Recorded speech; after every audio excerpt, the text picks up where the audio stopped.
दिया recording, accept कर लिए? कर लिया सर। चलिए, केस कॉन्स्ट वैल्यू 1, ठीक है। स्टेटमेंट, स्टेटमेंट आपका 1 हो सकता है, स्टेटमेंट आपका 2 हो सकता है, मोर देन 1 हो सकता है, ठीक है, कोई दिक्कत नहीं है। यहाँ पे मैंने सीधा लिखा ब्रेक, ठीक है, ब्रेक लिखा, ब्रेक लिखा, इसे कोलोन से टर्मिनेट करते हैं, इसे कोलोन से टर्मिनेट, सिंटेक्स लिखा, सिंटेक्स में करली ब्रेसेस नीचे लिखा, लगाइए। चलिए बच्चे, लगाया ऐसे, case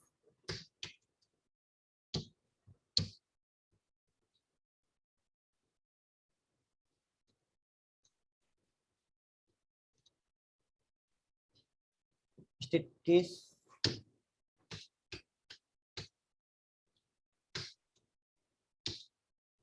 colon expression in statement statement 3 statement case constant 2 statement 2 semicolon.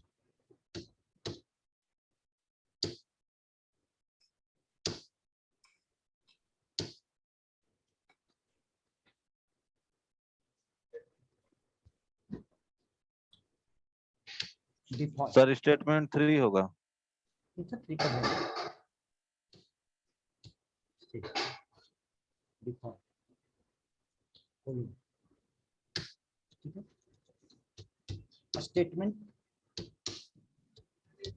बस लिखा है, अभी कुछ बोला नहीं है, स्टार्ट अभी बोला कुछ नहीं है, आपके ध्यान में रहता है भाई, आपके वरीड मत 6 o'clock के बाद ही लिखना शुरू करते हैं, एक वर्ड भी नहीं लिखते उसके पहले, ठीक है। स्टेटमेंट, स्टेटमेंट आपका statement x,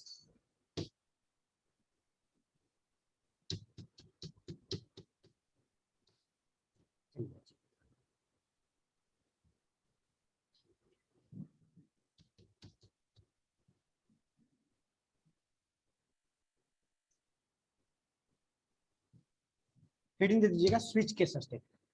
switch case statement की बात करें बेटा, तो स्विच केस स्टेटमेंट के इनसाइड में देखिए, इसे हम लोग 4 पार्ट में बांटते हैं। स्विच केस एक्सप्रेशन को, इसको हम लोग 4 पार्ट में बांटते हैं। स्विच केस एक्सप्रेशन को हम लोग 4 पार्ट में क्या बांटते हैं, यहां से लेकर के यहां तक की एक ब्रैकेट जो हो लग गई, इसे हम लोग बोलते हैं स्विच ऑर्गेनाइजेशन, इसे हम लोग बोलते हैं स्विच ऑर्गेनाइजेशन, ठीक है, इसे हम लोग बोलते हैं स्विच ऑर्गेनाइजेशन। ये जो एक्सप्रेशन वर्ड लिखा हुआ है, इसको हम लोग कहते हैं स्विच एक्सप्रेशन, इसे हम लोग बोलते हैं switch expression, switch expression, switch expression. इस टर्म को हम लोग, पूरे ब्लॉक को हम लोग बोलते हैं स्विच ऑर्गेनाइजेशन।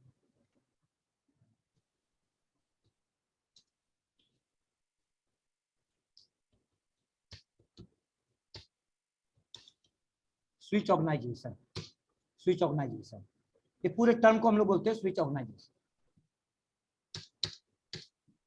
ठीक है, पूरे टर्म को हम लोग बोलते हैं स्विच ऑर्गेनाइजेशन, पूरे ब्लॉक समझ रहे हैं ना पॉइंट को।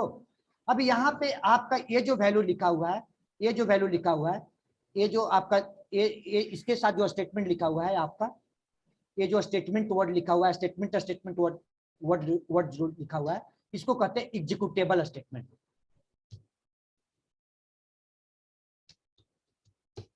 Executable statement. इसे कहते हैं हम लोग ब्रेक स्टेटमेंट। जहां पे ब्रेक वर्ड लिखा हुआ है, ये रह गया, ये रह गया, ये जो वर्ड लिखा हुआ है इसे हम लोग कहते हैं ब्रेक स्टेटमेंट, ब्रेक स्टेटमेंट। चलिए बेटा, तो सबसे पहले हम लोग बात करें कि स्विच एक्सप्रेशन की बात करें, तो स्विच एक्सप्रेशन में मैंने कल की क्लास में लास्ट में डिस्कस किया था कि सर स्विच एक्सप्रेशन की जो वैल्यू होगी वो आपका या तो इंटीजर होगा या तो आपको अल्फाबेट मतलब कैरेक्टर, अल्फाबेट में आपको कैरेक्टर होगा, अल्फाबेट कैरेक्टर होगा, या तो इंटीजर होगा या तो आपकी अल्फाबेट कैरेक्टर होगा, अल्फाबेट आपकी कैरेक्टर होगा, ठीक है। जेडीके 1.7 से, जेडीके फ्रॉम जेडीके 1.7 से, बिफोर नहीं बात करें, फ्रॉम एक कंप्लीट स्ट्रिंग भी लेता है। स्ट्रिंग मतलब समझते हैं सब लोग, इसमें तो कोई दिक्कत नहीं किसी को वर्ड को। कंप्लीट आपको स्ट्रिंग भी लेती है, कंप्लीट आपको स्ट्रिंग, लेकिन उसके साथ आपका एक्सेप्शन हैंडलिंग का कॉन्सेप्ट लगा हुआ है, उसके साथ एक्सेप्शन हैंडलिंग का ट्राई कैच लगाना पड़ता है। तो इसीलिए मैंने अभी उस टॉपिक को नहीं पढ़ाता, ठीक है, उसको एक्सेप्शन हैंडलिंग में एग्जांपल देते हैं। अब आइए टॉपिक में, एक्सप्रेशन मैंने डिस्कस किया। एक can not, this can not, switch expression can not accepted float value, Boolean value, कल बुलियन देकर के दिखाया था, आप लोग को याद होगा, बुलियन वैल्यू आपको एक्सेप्ट नहीं करती है। स्विच ऑर्गेनाइजेशन, पूरे ब्लॉक को हम लोग कहते हैं switch organisation. Switch organisation neither और नॉट टर्मिनेटेड विद सेमीकोलन, इसे सेमीकोलन से नहीं टर्मिनेट करते हैं। Entire switch case structure within curly braces, पूरे के पूरे आपके कर्ली ब्रेसेस के इनसाइड में होगी, कर्ली ब्रेसेस के इनसाइड में होगी, ठीक है। इसके इनसाइड में आपका केस कांस्टेंट वैल्यू, उसके करस्पॉन्डिंग में, स्विच एक्सप्रेशन के करस्पॉन्डिंग में केस कांस्टेंट वैल्यू दिया हुआ है। Constant value 1 2 3 ... n। ये जो कांस्टेंट वैल्यू लिखा हुआ है, मैंने क्यों नहीं लिख दिया 1 1 1 1 1, इस तरह से लिख देता सर। जो कांस्टेंट वैल्यू होता है, कल ही डिस्कस किया था लास्ट में, सिंटेक्स नहीं सही से डिस्कस हुआ, तो उसको लिए मैंने इस टॉपिक को स्टार्ट कर दिया कि आपका कांस्टेंट वैल्यू जो होगा वो आपका या तो डुप्लीकेट आपके अलाउड नहीं होता है, वो आपका यूनिक वैल्यू होना चाहिए। जो केस की वैल्यू होती है वो आपका क्या होगा, यूनिक वैल्यू होगा, यूनिक वैल्यू होगा। This is terminated with colon, इसको कैसे टर्मिनेट करते हैं, कोलोन से टर्मिनेट करते हैं। ये आपका more than one case, case के साथ मोर देन वन स्टेटमेंट होता है, there is no need of curly braces. Case के साथ स्टेटमेंट 1 स्टेटमेंट 2 स्टेटमेंट n, इस तरह से आपको देना, जितना देना है, 2 स्टेटमेंट 3 स्टेटमेंट 4 स्टेटमेंट, जितना स्टेटमेंट आपको लगाना है लगा लो, कोई प्रॉब्लम नहीं है उस, ठीक है। आपको कर्ली ब्रेसेस के साथ, कर्ली ब्रेसेस से इसको क्लोज करने के, लगाने की जरूरत नहीं पड़ती है, ठीक है, कर्ली ब्रेसेस लगाने की जरूरत नहीं पड़ती है। अब आइए पॉइंट में, नेक्स्ट पॉइंट क्या कहता है आपका, अगर जो नेक्स्ट पॉइंट कहता है कि आपका ब्रेक डिफॉल्ट स्टेटमेंट, सर जो भी केस जो भी अगर सेटिस्फाइड होगा वो तो एग्जीक्यूट करेगा, अगर केस कोई मैच नहीं करेगा तो आपको डिफॉल्ट एग्जीक्यूट हो जाएगा, मतलब जस्ट लाइक एल्स स्टेटमेंट, अगर देखा जाए तो एल्स स्टेटमेंट, ठीक है। कॉन्सेप्ट क्या कहती है, ये तो मैंने जो सिंटेक्स लिखा हुआ है उस सिंटेक्स के एक्सप्लेनेशन को बता दिया। ब्रेक का मतलब क्या होता है, ब्रेक का मतलब होता है कि सर जो एग्जीक्यूशन का प्रोसेस रनिंग में था, जो एग्जीक्यूशन का प्रोसेस आपका रनिंग में था, उस प्रोसेस को स्टॉप कर देना, उस प्रोसेस को स्टॉप कर देना। तो ब्रेक स्टेटमेंट आपका पर्टिकुलर प्रोसेस को, इस ब्लॉक के प्रोसेस को यहां से लेकर के यहां तक कहीं भी आपका ब्रेक एग्जीक्यूट होगा, ब्रेक वाले स्टेटमेंट एग्जीक्यूट होगा, इस ब्लॉक से लेकर के इस ब्लॉक से लेकर के इस ब्लॉक तक कहीं भी आपका एग्जीक्यूट होगा, तो आपका ए आपका कंट्रोल को कहां भेज देगा, out off switch block, switch के आपको बाहर ट्रांसफर कर देगा, ठीक है। मैंने क्या कहा, स्विच के अंदर में 4 पार्ट होगी, क्या क्या होगा आपका, पहला पार्ट सर स्विच एक्सप्रेशन, अब उसको कंक्लूजन देते हैं। स्विच एक्सप्रेशन, स्विच एक्सप्रेशन का मतलब सर इंटीजर, कैरेक्टर या स्ट्रिंग, ठीक है। एक वर्ड दिमाग में रखिएगा, जेडीके 1.7 से, ठीक है, 1.7 से, ठीक है। अब यहाँ पे स्विच ऑर्गेनाइजेशन, स्विच ऑर्गेनाइजेशन पूरे इंटायर केस, जो केस स्ट्रक्चर क्लोज किया हुआ है, स्विच का ब्लॉक बना हुआ है, उसको स्विच ऑर्गेनाइजेशन कहते हैं। अब उसके साथ आपका एसोसिएटेड क्या होगा, case statement, case constant value, case constant value क्या दिया हुआ है, 1 2 3 4 5 6, इस तरह से n तक जाएगी, ठीक है। जो भी आपका स्टेटमेंट आपका केस का वैल्यू दिया हुआ है सर, वो केस की वैल्यू जो भी स्विच एक्सप्रेशन से मैच करेगी, जो भी स्विच एक्सप्रेशन से मैच करेगी, वो आपका उसके करस्पॉन्डिंग डायरेक्टली वो स्टेटमेंट, वो आपका केस स्ट्रक्चर एग्जीक्यूट कर जाता है, वो आपका केस का पर्टिकुलर केस स्ट्रक्चर एग्जीक्यूट कर जाता है। मतलब कि आपने इस मल्टीवे डिसीजन मेकिंग स्टेटमेंट आपने कहां पढ़ा, एल्स इफ लैडर में। अब सेम कॉन्सेप्ट आपने यहां भी पढ़ा, इसे भी कहते हैं alternative to switch else if else ladder, उसका अल्टरनेटिव वे है। अब अल्टरनेटिव वे क्या है कि सर वहां भी मोर देन वन वे था, लेकिन सर हर एक कंडीशन को हमें टेस्ट करना पड़ता था, हर एक कंडीशन को क्या करना पड़ता था, टेस्ट करना पड़ता था। अब वहां पे क्या था कि हर एक कंडीशन को टेस्ट करना पड़ता था, तो प्रोग्राम की परफॉर्मेंस थोड़ा सा डिग्रेड भी होता। लेकिन अगर आपको मान के चलिए कि आपको एक ही वैल्यू पे काम करना है, तो उसी में से एक चूज कर लेना है, मतलब कि आप डे वाली प्रोग्राम बनाए थे, तो डे वाली एग्जांपल में क्या था, 0 पे 1 पे 2 पे 3 पे, तो आपकी सबसे बेस्ट होता किस पे, आपका स्विच केस से होता, स्विच केस से होता बेटा। अब ये कॉन्सेप्ट में क्या कहती है कि सर जो भी एक्सप्रेशन मैच करेगा, एक्सप्रेशन जो भी मैच करेगा, उससे एसोसिएटेड केस सेटिस्फाइड होगी, अब केस सेटिस्फाइड होने के बाद वो केस का statement, 1 statement, 2 statement, n statement होगा, वो सारे एग्जीक्यूट हो जाएंगे। अब जहां से एग्जीक्यूशन स्टार्ट हो गया, अगर उस केस स्ट्रक्चर के इनसाइड में अगर ब्रेक स्टेटमेंट है, उस केस से एसोसिएटेड अगर ब्रेक स्टेटमेंट है, मतलब कि यहाँ पे बेटा ब्रेक स्टेटमेंट है, तब तो वहीं से एग्जीक्यूशन स्टॉप हो जाएगी और कंट्रोल कहां ट्रांसफर हो जाएगा आपका, कंट्रोल कहां ट्रांसफर हो जाएगा, out of the switch block. मतलब कि सर स्टेटमेंट पे चला जाएगा आपका, स्टेटमेंट चला जाएगा एक स्टेटमेंट पे। सर स्टेटमेंट आपका कहां चला जाएगा, एक स्टेटमेंट पे चला जाएगा। स्टेटमेंट आपका एक स्टेटमेंट पे चला जाएगा, एक स्टेटमेंट पे। मतलब कि सर कंट्रोल यहां से चलेगी, यहां से चलेगी, और यहां से चलने के बाद कंट्रोल कहां चला गया, एक स्टेटमेंट पे आपका चला गया, एक स्टेटमेंट पे चला गया। मतलब इट मींस आपका बच्चे गौर कीजिए सिंटैक्स को, पहला स्टेटमेंट हुआ, एग्जीक्यूट हुआ, मैच किया, और मैच करते ही कंट्रोल को ट्रांसफर कर दिया एक। ठीक है, अगर पहला वाला सेटिस्फाइड नहीं हुआ, सेकंड नंबर सेटिस्फाइड हुआ case, second number case satisfied हुआ, तो आपका सेकंड नंबर पे अगर ब्रेक स्टेटमेंट है तो आपका उससे एसोसिएटेड स्टेटमेंट चलेगा। 1 हो सकता है, मोर देन 1 हो सकता है, ऐसा कोई मैंडेटरी नहीं है कि 1 ही स्टेटमेंट होगा। अब यहाँ पे कंट्रोल चला जाएगा एक पे, कंट्रोल क्या चला जाएगा, एक पे। यानी अगर रियलिटी देखा जाए तो ब्रेक स्टेटमेंट क्या कर रही है, एग्जीक्यूशन को आपको स्टॉप कर रही है, उस स्विच के एग्जीक्यूशन को आपको स्टॉप कर रही है, वो कंट्रोल को वहां से ट्रांसफर करके कहां भेज देता है, स्टेटमेंट एक्स पे ट्रांसफर कर देता है। देन इसके बाद आपका यहां से कंट्रोल चला और आपका स्टेटमेंट नंबर आपका अगर 1 सेटिस्फाइड नहीं हुआ, 2 नहीं हुआ, 3 नहीं हुआ, 3 हो गया तो 3 चलेगा। अगर 1 2 3 में से कोई नहीं सेटिस्फाइड हुआ, n सेटिस्फाइड हो गया तो आपका n नंबर चलेगा।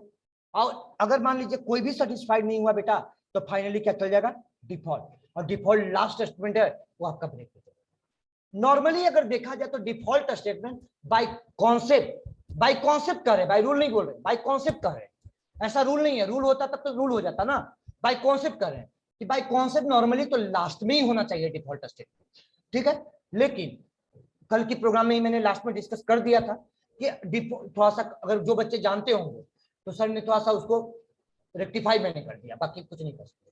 अब वहां पे डिफॉल्ट स्टेटमेंट स्विच के स्ट्रक्चर के इनसाइड में सर कहीं भी आप लगा सकते हो, कहीं भी लगा सकते हो, बस ये ध्यान रखना है कि सर इनसाइड स्विच केस लगाए हो तो ब्रेक स्टेटमेंट जरूर लगाओ। मतलब स्विच केस के बीच में लिखिए, 1 2 के बीच में लिख दिए तो यानी डिफॉल्ट को यूज कर लिए तो ब्रेक लगा दीजिए, नहीं तो क्या होगा, कोई नहीं चलेगा तो डिफॉल्ट चलेगा। अब आप ये जानते हैं कि एग्जीक्यूशन जब स्टार्ट हो जाती है तो कंटिन्यू प्रोसेस चलना शुरू हो जाता है, कंटिन्यू प्रोसेस चलना शुरू हो जाता है। चलिए कॉन्सेप्ट क्लियर है, क्लियर हो गया कॉन्सेप्ट, थोड़ा बहुत जो कंफ्यूजन था क्लियर हो गया। चलिए बच्चे तो इसको लिख लीजिए, तो एक प्रोग्राम एग्जांपल देते हैं आपको।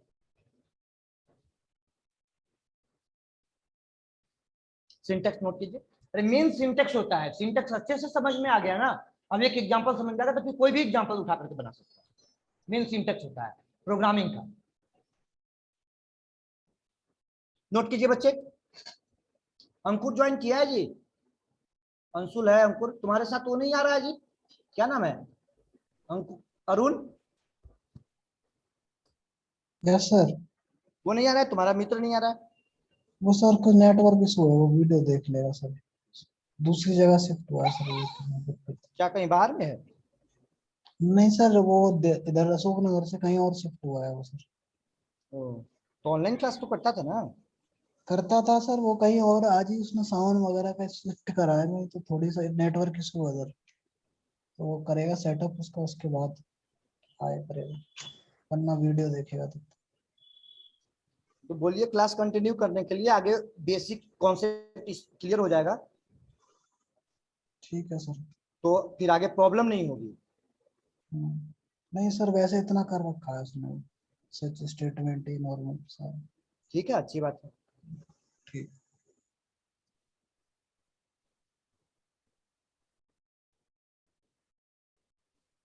कराइए आप।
नोट कर लिए बच्चे, हो गया?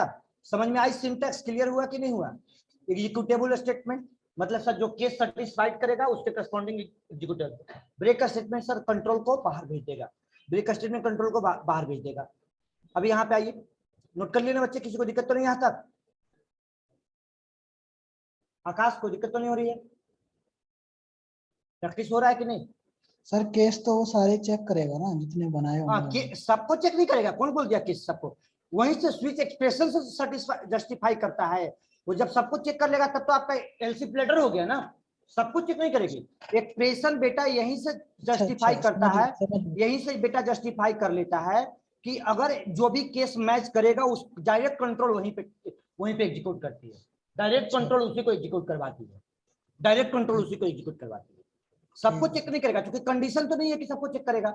यहां से जो मैच करेगा वो उसके करस्पॉन्डिंग आपको केस चलेगा। चलिए इसमें 2 क्वेश्चन आपको करवाते हैं कल, करेक्टर पर भी और अल्फाबेट पर भी। सब लुकिंग स्टार्ट करेंगे।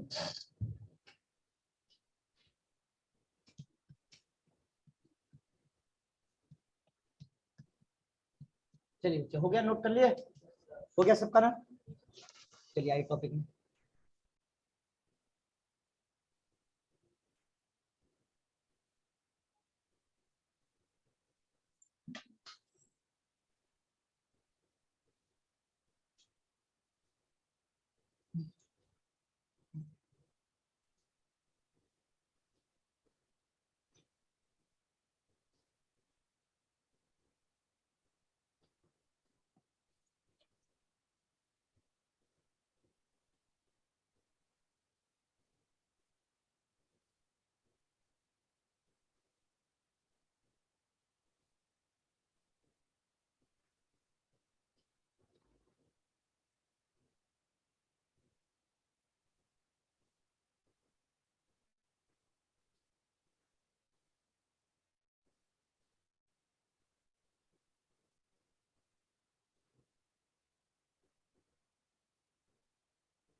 चलिए स्कैनर का ऑब्जेक्ट बना लिया पहले, स्कैनर क्लास का ऑब्जेक्ट बनाया। Scanner SC is equal to new scanner, ठीक है। न्यू स्कैनर लिखा, सिस्टम डॉट इन। अब यहाँ पे एक मेनू डिफाइन, यहाँ पे एक मेनू डिफाइन किया बच्चे, गौर कीजिएगा। मेनू क्या बनाया, गौर कीजिएगा। System dot out dot printable, 1 addition लिखा, एडिशन।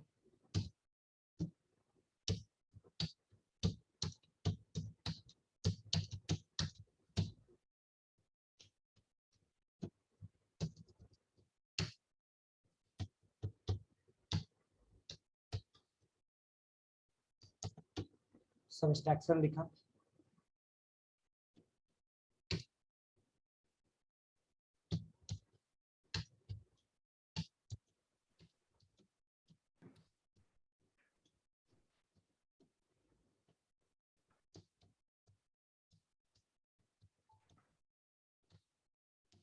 Multiplication,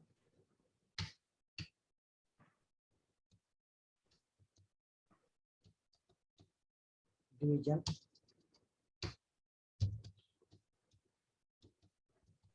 reminder. चलिए एक मैंने वेरिएबल डिफाइन किया, इंटर चॉइस, ठीक है।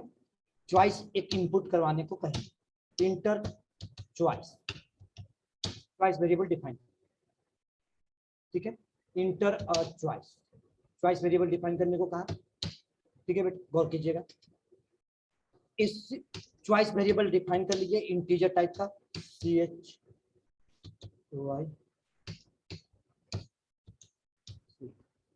चॉइस डिफाइन कर लिया, sc डॉट क्या, next int, next int use कर, चॉइस वेरिएबल डिफाइन कर लिया बच्चे, गौर कीजिए। अब चॉइस वेरिएबल एक मैंने वेरिएबल डिफाइन कर लिया इंटीजर टाइप का x, y, किसी को दिक्कत तो नहीं है यहाँ पे, x, y डिफाइन कर दिया, x, y डिफाइन। अब हमें x, y की वेरिएबल की वैल्यू हमें इनपुट ले लेना, x, y वेरिएबल की वैल्यू हमें इनपुट ले लेना। चलिए, enter the value of x और y, दोनों वैल्यू हमने इनपुट ले लिया, x, y की वैल्यू को इनपुट ले लिया। चलिए आगे, इनपुट लेने तो आता है, किसी को दिक्कत तो नहीं है ना। चलिए हो गई इनपुट, x, y वेरिएबल की वैल्यू इनपुट ले, ठीक है। इसका कोई डिफॉल्ट वैल्यू भी इनिशियलाइज कर दिया स्टार्टिंग में, ठीक है, 0, इसके 0 कर दिया, इसके भी 0 कर दिया, ठीक है, यहाँ तक आ गए। अब बच्चे जब x, y वेरिएबल की वैल्यू इनपुट हो गई, अब हमें स्विच केस का कंडीशन पे, मतलब जितना लॉजिक हमें आती थी उतना तो हमें आती है बेटा, वो तो उसको सेट कर लिया। अब यहाँ पे एक सिंपल कैलकुलेटर का एग्जांपल दे रहे हैं आपको, स्विच लगाया, स्विच के साथ क्या लगता है आपका केस, स्विच के साथ क्या लगता है आपका केस, और की वैल्यू पास कीजिए, की एज जाती है वो इंटीजर या कैरेक्टर। अब यहाँ पे आपका वेरिएबल में क्या पास कर दिया, आपको चॉइस को, चॉइस नाम की एक्सप्रेशन को पास कर दिया, ठीक है, चॉइस नाम की एक्सप्रेशन को पास कर दिया। अब यहाँ पे एक वर्ड आती है, मैंने क्या कहा था, जैसे उन्होंने कल डिस्कस किया, वो कंफ्यूजिंग वर्ड था थोड़ा सा, उसको हम नाम लेते हैं कि 2 वर्ड बोला था कि रिलेशनल ऑपरेटर यूज करते हो, इक्वलिटी और इनइक्वलिटी, ठीक है, इक्वलिटी वर्ड और इनइक्वलिटी। भाई इक्वलिटी और इनइक्वलिटी वर्ड क्यों यूज करेंगे, हम सीधा बात करेंगे ना कि सर यहाँ पे इंटीजर होगा या तो कैरेक्टर होगा। इक्वलिटी ऑपरेटर को, अगर इक्वलिटी ऑपरेटर की रिजल्ट क्या होती है, अगर इक्वलिटी ऑपरेटर की रिजल्ट की बात कर देंगे तब तो हो जाएगी ट्रू फॉल्स ना, ट्रू फॉल्स हो जाएगी ना भाई, ट्रू फॉल्स हो जाएगी। तो उस कॉन्सेप्ट को अगर दिमाग में किसी का सेट है तो रेक्टिफाई भी करना जरूरी है। इक्वलिटी मैंने लास्ट में एक वर्ड घुमा करके आप लोग को कहा था, इस वर्ड को लेकिन डायरेक्टली नहीं बोला उस समय। एक कॉन्सेप्ट आती है आपका इक्वलिटी, अब इक्वलिटी ऑपरेटर कहाँ चलेगी, ये चल जाएगी सी में। क्यों चल जाएगी, सी की वैल्यू क्या होती है आपका 1 और 0, 1 और 0 होती है। अब स्विच केस का 1 और 0 जब होता है, 1 और 0 वैल्यू होता है बेटा, तो 1 0 का मतलब आपको समझ में आ रहा है कि 1 0 तो इंटीजर वैल्यू है, इंटीजर वैल्यू है, तब तो चल जाएगा, वहां कोई प्रॉब्लम नहीं होगा। और जावा में इक्वलिटी ऑपरेटर भी यूज कर लेंगे तो क्या चलेगा, इक्वलिटी का यूज कर सकते हैं, यहाँ पे इज इक्वल टू 1 कर सकते हैं, क्या कर सकते हैं, क्या वो क्या हो जाएगी, बुलियन वैल्यू हो जाएगी, बुलियन हो जाएगा। तो सीधा हम ये बात करेंगे, जावा की बात कर रहे हैं, यहाँ पे सीधा लिखेंगे सर यहाँ पे चॉइस की वैल्यू आपका, ये जो आपका एक्सप्रेशन की वैल्यू होगी या इंटीजर या character, can not allow float और बुलियन, फ्लोट और बुलियन अलाउ नहीं होगा, या तो फिर स्ट्रिंग, ठीक है बेटा। अब आइए यहाँ पे की वैल्यू कांस्टेंट वैल्यू होता है। अब कांस्टेंट वैल्यू की पास करें तो कांस्टेंट वैल्यू आपका पहले बनाया आपका केस के साथ 1, केस के साथ क्या लगाया, तो हो जा सही से, केस के एक लगाया केस,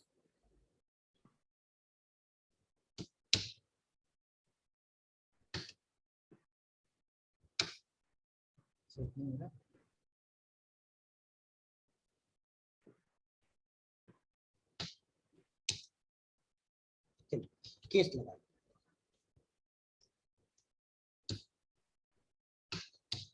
केस लगाया, केस 1 लगाया। केस 1 में मैंने क्या कहा कि मान के चलो कि थर्ड वेरिएबल एक ले लेते, ये एक थर्ड वेरिएबल भी डिफाइन कर लेते, सपोज मान थर्ड वेरिएबल एक डिफाइन कर लेते, मोर देन 1 स्टेटमेंट भी डिफाइन कर सकते हो आप। RS ले लिया, RS इक्वल टू 0, ऐसा करेंगे नहीं रेगुलर में, आपको तो पता है, जब एक्सप्रेशन मालूम है तो फिर कॉन्सेप्ट इतना डिफिकल्ट क्यों बनाना है।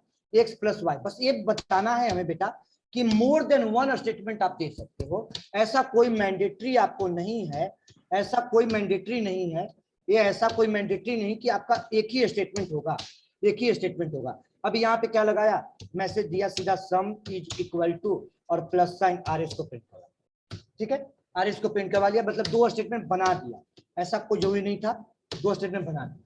अगली बार से 2 स्टेटमेंट नहीं बनाएंगे, सीधा कंट्रोल को 1 स्टेटमेंट पे सेट करेंगे, लाइन ऑफ कोड अननेसेसरी नहीं बनाएंगे।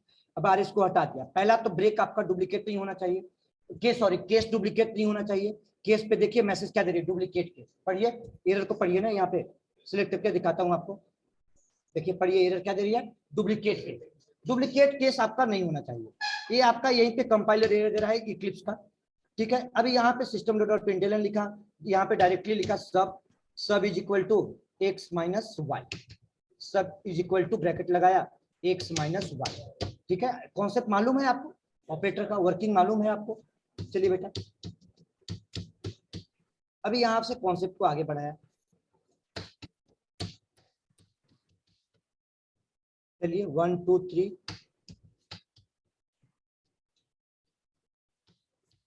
4 5। चलिए अगला अगला मैसेज क्या दे दिया, multiply X multiply by Y, X multiply, अगला मैसेज क्या दे दिया आपका, divide divide X divided bye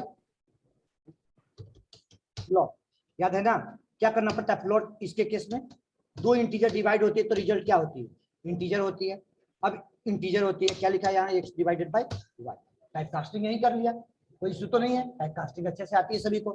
अब आइए बेटा, अगला क्या आती है आपका, reminder X modulo division Y, यहाँ पे रिमाइंडर का साइन दे दिया, रिमाइंडर लिख दिया। चलिए ये आपका बेसिक कॉन्सेप्ट के अनुसार तैयार है। अगला कॉन्सेप्ट क्या है आपका, डिफॉल्ट। डिफॉल्ट नाम का कोई मॉडिफायर नहीं विकास, डिफॉल्ट नाम का कोई मॉडिफायर नहीं है, आगे हम आपको डिस्कस करेंगे, अभी तो यहाँ पे कंफ्यूज हो रहे हो। डिफॉल्ट नाम का कोई मॉडिफायर नहीं है, डिफॉल्ट नहीं तो कोई एक्सेस स्पेसिफायर हो। दो चीज होती है, एक एक्सेस मॉडिफायर, एक एक्सेस स्पेसिफायर। जो स्टैटिक यूज करते हो, यहाँ पे स्टैटिक यूज करते हो, इसको कहते हो मॉडिफायर, इसको क्या बोलते हैं, मॉडिफायर। फाइनल कीवर्ड यूज करते हैं, उसको कहते हैं मॉडिफायर। सिंक्रोनाइज कीवर्ड यूज करेंगे, उसको कहेंगे modifier. Public private protected use करेंगे, उसको कहेंगे एक्सेस स्पेसिफायर। डिफॉल्ट नाम का कुछ नहीं होता है, ये आपका जावा के अंदर में तीन, जावा के सी प्लस प्लस में तीनों के में कहीं भी किसी भी टेक्नोलॉजी में, उसका किसी भी टेक्नोलॉजी पढ़िए, किसी एक्सेस स्पेसिफायर मिलेगी आपको, इससे ज्यादा नहीं मिलेगी। पब्लिक प्राइवेट और प्रोटेक्टेड, ठीक है, पब्लिक प्राइवेट और प्रोटेक्टेड। और तीसरा दूसरा जो एक जावा के इनसाइड में बाय डिफॉल्ट कुछ नहीं लिखते हैं, फंक्शन के आगे या डेटा मेंबर के आगे कुछ नहीं लिखते हैं, तो डिफॉल्ट लग जाता है। उसका कॉन्सेप्ट क्या कहता है बेटा, ध्यान से सुनिएगा। डिफॉल्ट का कॉन्सेप्ट कहता है कि बस एक कॉन्सेप्ट कहता है डिफॉल्ट का, कि मान के चलिए कि कोई फंक्शन बनाया है, डिसीजन मेकिंग पैकेज है, देखो ना पैकेज है, तो पैकेज के बाहर नहीं जाएगा, पैकेज के अंदर किसी भी क्लास में एक्सेस हो जाएगा, मतलब पैकेज के अंदर किसी भी क्लास में आपको एक्सेस हो जाएगी, लेकिन पैकेज के बाहर आपका नहीं जाएगा। ये जब पैकेज चैप्टर पढ़ाएंगे तो डिस्कशन करेंगे, आप वरीड होने की जरूरत नहीं है। आई समझ में, एक वर्ड यही है, डिफॉल्ट नाम का कोई मॉडिफायर नहीं है, डिफॉल्ट नाम का कोई मॉडिफायर। इसका रूल यही है कि सर वो विद इन बाउंड्री एक्सेस होगा, प्राइवेट हो गया कि सर विद इन क्लास होगा, क्लास के बाहर नहीं जाएगा, मतलब एक क्लास से दूसरे क्लास में नहीं जाएगा, ठीक है। एक क्लास में मतलब कि इसी पैकेज में आपका एफएस क्लास में एक प्राइवेट वेरिएबल है एक्स, उसको एक्सेस कर ले आप नेस्टेड में नहीं जाएगा, वो आपका उस वेरिएबल उसके प्राइवेट वेरिएबल दूसरे में नहीं जाएगी, दूसरे क्लास में एक्सेस नहीं होगा। दूसरा कॉन्सेप्ट प्रोटेक्टेड। प्रोटेक्टेड का मतलब होता है, जान लीजिए भाई, जानना भी जरूरी है, कोई बड़ी चीज नहीं है, ऐसा भी नहीं कि समझ में नहीं आ जाएगा। प्रोटेक्टेड का मतलब होता है सर एक one class to another class जाएगा बट थ्रू इनहेरिटेंस, मतलब पिताजी का स्कूटर है तो आप यूज कर सकते हो, ठीक है, आपकी अधिकार है, लेकिन आपका पड़ोसी, आपका चचेरा भाई, उसको लीगल अधिकार यूज करने का नहीं है। समझ में आ गई, मतलब पेरेंट टू चाइल्ड जाएगी, ठीक है। पब्लिक सर क्लास के कहीं भी चली जाएगी, बाहर भी, इनसाइड। क्लियर हो गया कॉन्सेप्ट, कॉन्सेप्ट क्लियर हो गया। ये उसके कोई एक्सेस कुछ नहीं लिखते तो बाय डिफॉल्ट डिफॉल्ट हो जाती है, ये कंफ्यूजन होने की बात नहीं। डिफॉल्ट अगर जहां भी लिखेंगे डिफॉल्ट, तो डिफॉल्ट स्विच केस का कीवर्ड है, स्विच केस का ही कीवर्ड है, स्विच केस के अंदर का कीवर्ड है।